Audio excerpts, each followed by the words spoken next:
ಕೆಂಡ ಸಂಪಿಗೆ ನಮ್ಮ ಕೆಂಡ ಸಂಪಿಗೆ.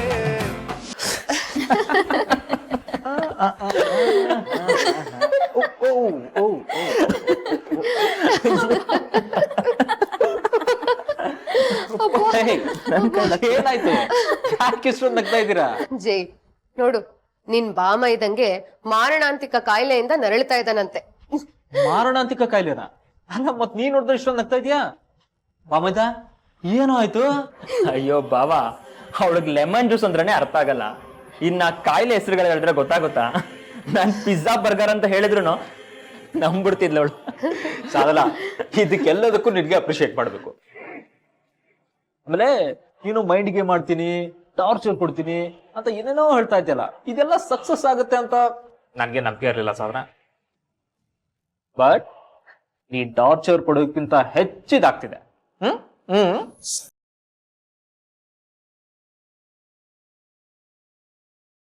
ಜೈ, ನಾನು ತಪ್ಪು ಮಾಡ್ಬಿಟ್ಟೆ ಅಂತ ಅನಿಸ್ತಿದೆ. ಟೂತ್ ಪಿಕ್ ಅಲ್ಲಿ ತೆಗಿಯೋದನ್ನ ನೈಫ್ ಅಲ್ಲಿ ತೆಗಿಯೋ ಹಾಗೆ ಮಾಡ್ಕೊಂಡೆ. ಅಲ್ಲ, ಅವಳ ಯೋಗ್ಯತೆನ ತಿಳ್ಕೊಂಡು ಅವಳ ಲೆವೆಲ್ ತಕ್ಕ ಟಾರ್ಚರ್ ಕೊಡ್ಬೇಕಿತ್ತು. But it's okay.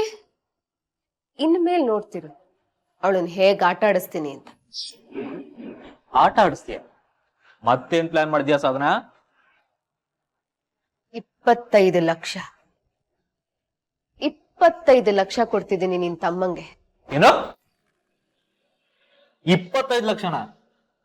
ಏನ್ ತಮಾಷೆ ಮಾಡ್ತಾ ಇದೀಯಾ? ಮೊನ್ನೆ ತಾನೇ ಅಪ್ಪ ಹೇಳಿದ್ದಾರೆ ಇನ್ಮೇಲಿಂದ ₹1 ಕೂಡ ಯಾರು ಮುಟ್ಟೋಗಿಲ್ಲ ಅಂತ. ನೋಡು, ಅವ್ರ ಮಾತನ್ನ ಮೀರಿ ಏನಾದ್ರೂ ನಿಮ್ ಮುಂದುವರೆದ್ರೆ ಪ್ರಾಬ್ಲಮ್ ಆಗುತ್ತೆ. ಬೇಡ, ನನ್ ಮಾತು ಕೇಳು. ಪ್ರಾಬ್ಲಮ್ ಆಗುತ್ತೆ, ಆದ್ರೆ ನಮಗಲ್ಲ, ತೀರ್ಥಂಗೆ. ತನಕ ಓ, ಬಂದೇ ಬಿಟ್ಟ.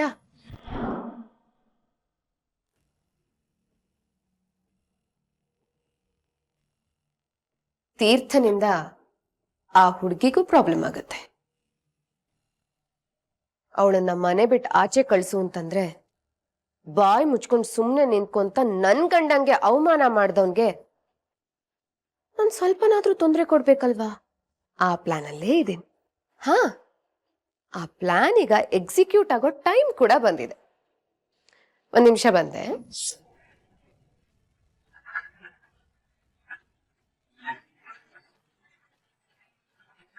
ಸುಮಾ, ನೀರ್ ತಗೊಂಡ್ ಬಾಮ.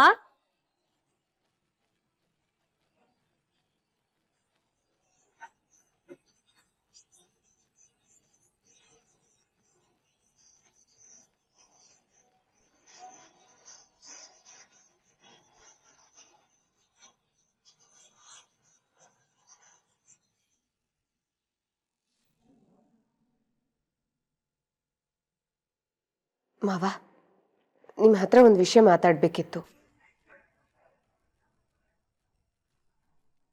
ಸಾಧನಾ, ಅವ್ರ ಮನೇಲೆ ತಾನೇ ಇರ್ತಾರೆ, ಯಾವಾಗ ಬೇಕಾದ್ರೂ ಮಾತಾಡ್ಬೋದು.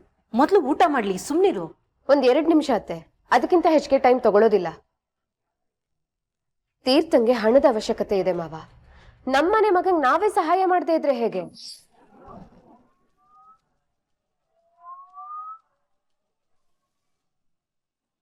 ಅಷ್ಟೇ ಅಲ್ಲ ಮಾವ, ಅವನ್ ರೆಪ್ಯುಟೇಷನ್ ಬಗ್ಗೆ ಯೋಚನೆ ಮಾಡಿ. ಅವನ್ ತುಂಬಾ ಟೆನ್ಷನ್ ಅಲ್ಲಿ ಇದ್ದಾನೆ ಮಾವ. ಅವನ್ ಎಷ್ಟು ಕೇಳ್ಬಿಟ್ಟ? 25 ಲಕ್ಷ ತಾನೆ, ಕೊಟ್ಬಿಡಿ. 25 ಲಕ್ಷ ಅಲ್ಲ, 25 ರೂಪಾಯಿ ಕೊಡಲ್ಲ ನನ್ನ ಮಗನಿಗೆ. ಇಲ್ಲಿವರೆಗೂ ಅವನು ಎಷ್ಟು ತಗೊಂಡಿದ್ದಾನೆ ಗೊತ್ತಾ? 1 ಕೋಟಿಗೂ ಜಾಸ್ತಿ ತಗೊಂಡಿದ್ದಾನೆ. ಅದನ್ನು ಮರ್ಯಾದೆಯಿಂದ ವಾಪಸ್ ಕೊಟ್ಟು ಆಮೇಲೆ ಬೇಕಾದ್ರೆ ಕೇಳು ಅಂತ ಹೇಳೋರಿಗೆ. ಮಾವ, ಅತ್ತೆನೇ ಹೇಳ್ತಿದಾರಲ್ಲ ಅವ್ನ್ ವಾಪಸ್ ಕೊಡ್ತಾನೆ ಅಂತ. ನನಗ್ ತೀರ್ಥನ್ ಮೇಲೆ ನಂಬಿಕೆ ಇದೆ, ಅವ್ನ್ ಖಂಡಿತ ವಾಪಸ್ ಕೊಡ್ತಾನೆ. ಆದ್ರೆ ಈಗ ಅವನಿಗೆ ನಮ್ ಹೆಲ್ಪಿನ ಅವಶ್ಯಕತೆ ಇದೆ. ಒಪ್ಕೊಳ್ಳಿ ಮಾವ. ಅಲ್ಲಮ್ಮ, ಇಷ್ಟು ದಿನ ತೀರ್ಥಂಗೆ ದುಡ್ಡು ಕೊಡ್ತಾ ಇದ್ದಾಗ ದುಡ್ಡು ಕೊಡ್ತಾ ಇದ್ದೀರಾ ಅಂತ ಕಂಪ್ಲೇಂಟ್ ಮಾಡ್ತಿದ್ದೆ. ಈಗ ನೋಡಿದ್ರೆ ನೀನೇ ದುಡ್ಡು ಕೊಡು ಅಂತ ಒತ್ತಾಯ ಮಾಡ್ತಿದ್ಯಲ್ಲ. ಅತ್ತೆ, ತೀರ್ಥ ಹಣ ತಗೋತಾನೆ ಅಂತ ನಾನು ಯಾವತ್ತೂ ಕಂಪ್ಲೇಂಟ್ ರೀತಿ ಹೇಳಿರ್ಲಿಲ್ಲ. ಆದ್ರೆ ನೀವ್ ಹಾಗೆ ಅರ್ಥ ಮಾಡ್ಕೊಂಡ್ರೆ ನಾನೇನು ಮಾಡೋದಕ್ಕಾಗೋದಿಲ್ಲ. ಅಲ್ಲ ಮಾವ, ನಿನ್ನೆ ಮೊನ್ನೆ ಬಂದವಳು ಮಾತ್ ಕಟ್ಕೊಂಡು ನೀವೀಗ ತೀರ್ಥಂಗ್ ಹಣ ಕೊಡಲ್ಲ ಅಂತ ಹೇಳಿದ್ರೆ ಇಮೇಜ್ ಏನಾಗ್ಬೇಡ. ಪ್ಲೀಸ್ ಮಾವ ಒಪ್ಕೊಳ್ಳಿ. ಈ ವಿಚಾರದಲ್ಲಿ ಸುಮ್ಮನೆ ಯಾಕೆ ಮಧ್ಯೆ ಎಳಿತಾ ಇದೀಯ ನೀನು? ಕಮಾನ್ ಅತ್ತೆ, ಅವಳಿಂದನೇ ಅಲ್ವಾ ಇವತ್ತು ಮಾವ ಯಾರಿಗೂ ದುಡ್ಡು ಕೊಡಲ್ಲ ಅಂತ ಹೇಳ್ತಿರೋದು? ಅವಳಿಂದನೇ ಅಲ್ವಾ ಮಾವ ಆಫೀಸ್ ಹಣಕಾಸಿನ ವಿಚಾರಕ್ಕೆ ತಲೆ ಹಾಕ್ತಿರೋದು? ಮೊದ್ಲೆಲ್ಲ ತೀರ್ಥಂಗ್ ಅವಶ್ಯಕತೆ ಇದೆ ಅಂತ ಹೇಳಿದಾಗ ಮಾವ ಖುಷಿಯಿಂದ ದುಡ್ಡು ಕೊಡ್ತಾ ಇದ್ರು. ಆದ್ರೆ ಈಗೇನಾಗ್ತಿದೆ? ಮರ್ಯಾದೆ ಹೋಗ್ತಿದೆ ಅಂತಂದ್ರು ಮಾವ 25 ರೂಪಾಯಿ ಕೊಡಲ್ಲ ಅಂತ ಹೇಳ್ತಿದ್ದಾರೆ. ಇದೆಲ್ಲ ಆಗ್ತಿರೋದು ಯಾರಿಂದ ಅತ್ತೆ? ಅವಳಿಂದಾನೇ ತಾನೆ?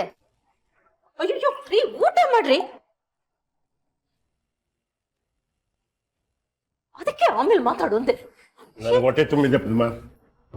ಮಾವ ಮಾವ ಪ್ಲೀಸ್. ನೋಡಮ್ಮ, ದುಡ್ಡು ಕೊಡಲ್ಲ ಅಂದ್ರೆ ಕೊಡಲ್ಲ. ಈ ಕೇಶವ ಪ್ರಸಾದ್ಗೆ ಒಂದೇ ಒಂದು ಮಾತು, ಇನ್ನೊಂದು ವಿಷಯ ಮುಖ್ಯವಾಗಿ ತಿಳ್ಕೊಬೋ. ನಾನು ಕಷ್ಟಪಟ್ಟು ಆಸ್ತಿ ಮಾಡಿರೋದು ನನ್ನ ಮಕ್ಕಳು ಸುಖ ಪಡಲಿ ಅಂತ, ಆ ಬೀದಿಯವರಿಗೆಲ್ಲ ಹಂಚಲಿ ಅಂತ ಅಲ್ಲ. Mind it. ಮಾವ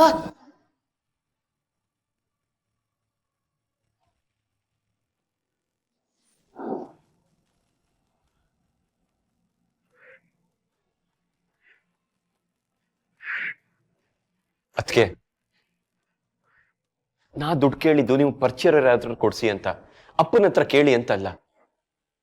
ಅಪ್ಪ ದುಡ್ಡು ಕೊಡಲ್ಲ ಅಂತ ಅವತ್ತೇ ಹೇಳಿದ್ರಲ್ವಾ? ತೀರ್ಥ, ನಾನು ಯಾರ ಹತ್ರನೂ ವಿಚಾರಿಸಿಲ್ಲ ಅಂತ ಅನ್ಕೊಂಡಿದ್ಯಾ? ನನ್ನ ಫ್ರೆಂಡ್ಸ್ ಹತ್ರ ತುಂಬಾ ಜನದ ಹತ್ರ ಕೇಳ್ದೆ, ಫೈನಾನ್ಸರ್ ಹತ್ರನೂ ಕೇಳ್ದೆ. ಆದ್ರೆ ಅವ್ರ ಹತ್ರ ತಗೊಳೋದು ಸುಲಭ ಅಂತ ಅನ್ಕೊಂಡಿದ್ಯಾ?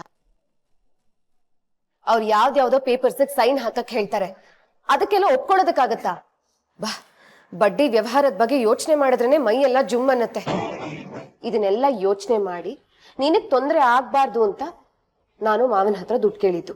ಅದಕ್ಕೆ ಬಡ್ಡಿ ಎಷ್ಟಾದ್ರೂ ಪರವಾಗಿಲ್ಲ, ನಾನ್ ಕೊಡ್ತೀನಿ. ಯಾವ ಡಾಕ್ಯುಮೆಂಟ್ಸ್ ಬೇಕಾದ್ರೂ ಸೈನ್ ಮಾಡ್ತೀನಿ. ನಂಗೆ ಹಣ ಬೇಕು ಅಷ್ಟೇ.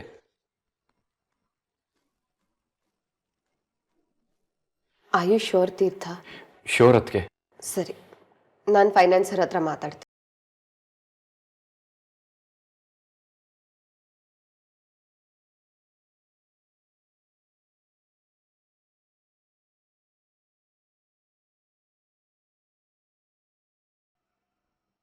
ಸಾಹೇಬ್ರೆ ಬಂದ್ರ? ನೀವು ಕೈಕಾಲು ಮುಖ ತೊಳ್ಕೊಂಡು ರೆಡಿಯಾಗಿ, ನಾನು ಊಟಕ್ಕೆ ಬಡಿಸ್ತೀನಿ. ಬೇಡ ಸುಮ್ನವ್ರೆ, ಯಾಕೋ ಹಸುವಿಲ್ಲ. ಹಸ್ವಿಲ್ವಾ? ಹಾಗಂದ್ರೆ ಹೇಗೆ ಸಾಹೇಬ್ರೆ? ಸ್ವಲ್ಪ ಊಟ ಮಾಡಿ. ಸುಮ್ನವ್ರೆ ಪ್ಲೀಸ್, ದಯವಿಟ್ಟು ಒತ್ತಾಯ ಮಾಡಬೇಡಿ. ಯಾಕೋ ಮನ್ಸು ಯಾಕೋ ಸರಿ ಇಲ್ಲ. ಸಾಹೇಬ್ರೆ, ನೀವು ಸಾಲ ಮಾಡಿ ಓದೋದಕ್ಕೆ ರೂಮ್ ಕಟ್ಸೋ ಅವಶ್ಯಕತೆ ಇದೆಯಾ? ಅವಶ್ಯಕತೆ ಇದೆ. ನನ್ಗೆ ಯಾಕೋ ಇದು ಸರಿ ಅನಿಸ್ತಿಲ್ಲ ಸಾಹೇಬ್ರೆ.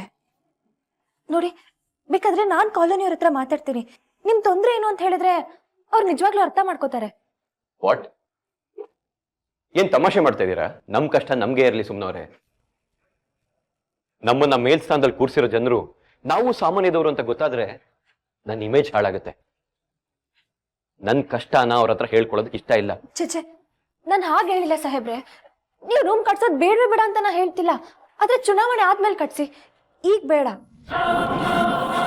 ನೀವ್ ಯಾಕೆ ಟೆನ್ಷನ್ ಮಾಡ್ಕೋತಿದ್ದೀರಾ ಅಂತ ನಂಗೆ ಗೊತ್ತಾಗ್ತಾ ಇಲ್ಲ. ನಾನು ಹೇಗೂ ಅಡ್ಜಸ್ಟ್ ಮಾಡ್ಕೋತೀನಿ ಬಿಡಿ. ಟೆನ್ಷನ್ ಮಾಡ್ಕೋಬೇಡ ಅಂದ್ರೆ ಹೇಗೆ ಸಾಹೇಬ್ರೆ? ಗಂಡ ಸಾಲ್ಗಾರ ಅನ್ನೋದನ್ನ ಯಾವ ಹೆಂಡತಿ ತಾನೇ ಒಪ್ಕೋತಾಳೆ? ಸಾಲ ಮಾಡೋ ಕಷ್ಟ ಏನು ಅಂತ ನನಗೆ ಚೆನ್ನಾಗಿ ಗೊತ್ತಿದೆ. ಆ ಸಾಲದ ಒತ್ತಡ, ಬಡ್ಡಿ ಏರೋ ಭಯ, ನಮಗ್ ಬೇಕಾದಾಗ ಹಣ ಹುಟ್ಟಲ್ಲ. ಬಡ್ಡಿ ಕೊಡೋದು ಒಂದಿನ ಲೇಟ್ ಆದ್ರೂ ಅವ್ರು ನಮ್ಮನ್ನ ಕೀಳಾಗಿ ನೋಡ್ತಾರೆ. ಅಬ್ಬಬ್ಬಾ, ಆ ಚುಚ್ಚು ಮಾತುಗಳು. ಇದನ್ನೆಲ್ಲ ನಾನು ಅನುಭವಿಸ್ಬಿಟ್ಟಿದ್ದೀನಿ. ಅದಕ್ಕೆ ಸಾಲ ಮಾಡೋದು ಬೇಡ ಅಂತ ಹೇಳ್ತಿರೋದು. ದಯವಿಟ್ಟು ಸಾಹೇಬ್ರೆ, ಸಾಲ ಮಾಡಕ್ ಹೋಗ್ಬೇಡಿ. ಸರಿ, ನನ್ ಕಾಲೋನಿಯವ್ರ ಹತ್ರ ನಮ್ ಕಷ್ಟ ಇದೆ ಅಂತ ಹೇಳಲ್ಲ, ಆದ್ರೆ ನಾಳೆನೆ ಹೋಗಿ ಅವ್ರಿಗೆ ಅರ್ಥ ಆಗೋ ರೀತಿ ಅರ್ಥ ಮಾಡಿಸ್ತೀನಿ. ಸುಮ್ನವ್ರೆ, ಒಂದ್ಸಲಿ ಹೇಳಿದ್ರೆ ಅರ್ಥ ಆಗಲ್ವಾ? ದಯವಿಟ್ಟು ನನ್ನ ಕೈಲಾಗದೆ ಇರೋನು ಅನ್ನೋ ಆಗ ನೋಡ್ಬೇಡಿ. ಎಲ್ಲರೂ ಸಾಲ ತಗೋತಾರೆ, ಆದ್ರೆ ಸಾಲ ಕೊಡೋರು ಎಲ್ಲರೂ ನೀವು ಹೇಳ್ದವರಾಗಿರಲ್ಲ. ಒಳ್ಳೆಯವರು ಇರ್ತಾರೆ.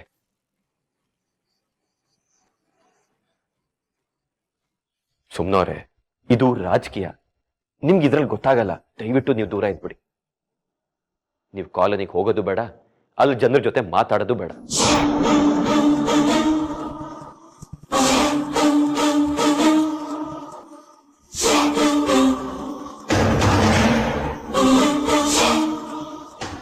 Wow, super. ಅಣ್ಣ ಅವಳಿಗೆ ರಾಜಕೀಯದ ವಿಷಯದಲ್ಲಿ ತಲೆ ಹಾಕ್ಬೇಡ ಅಂತ ಹೇಳ್ತಾ ಇದ್ದಾನೆ. It's amazing news. ಇದನ್ನ ಫಸ್ಟು ಅತ್ತಿಗೆಗೆ ಹೇಳಬೇಕು.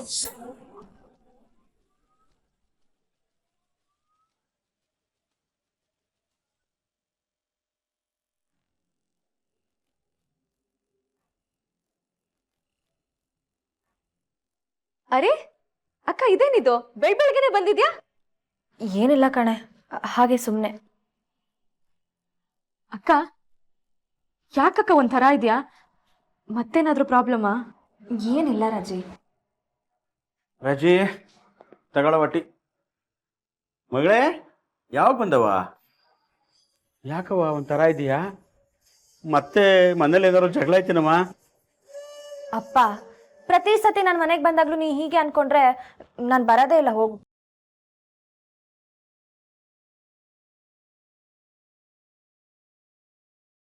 ಏನಾಯ್ತವ? ಯಾಕೆ ಮತ್ತೆ ಪ್ರಪಂಚ ಮುಳುಗೋದಂಗಿದೀಯಾ? ಅದೇ ಅಪ್ಪ, ಸಾಹೇಬ್ರು ಹಾ, ಅದು ಆ ವಿಷಯನಾ?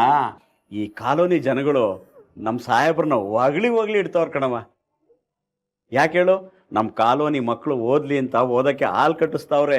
ಇದುವರೆಗೂ ಜನಗಳಿಗೆ ಪ್ರೀತಿ ಆಗಿದ್ರು, ಈಗ ಮಕ್ಕಳು ಪಾಲ್ಗೂ ದೇವರಾಯ್ತವ್ರ ಕಣವ. ಏನೇ ಆಗಲಿ, ನಮ್ಮ ಕಾಲೋನಿ ಜನದ ಆಶೀರ್ವಾದ ನಿಮ್ಮ ಯಜಮಾನ್ರ ಮೇಲೆ 100 ವರ್ಷ ಇರ್ತದೆ ಬಿಡವ. ಸಮಸ್ಯೆ ಆಗಿರೋದೇ ಅಲ್ಲಿ ಅಪ್ಪ.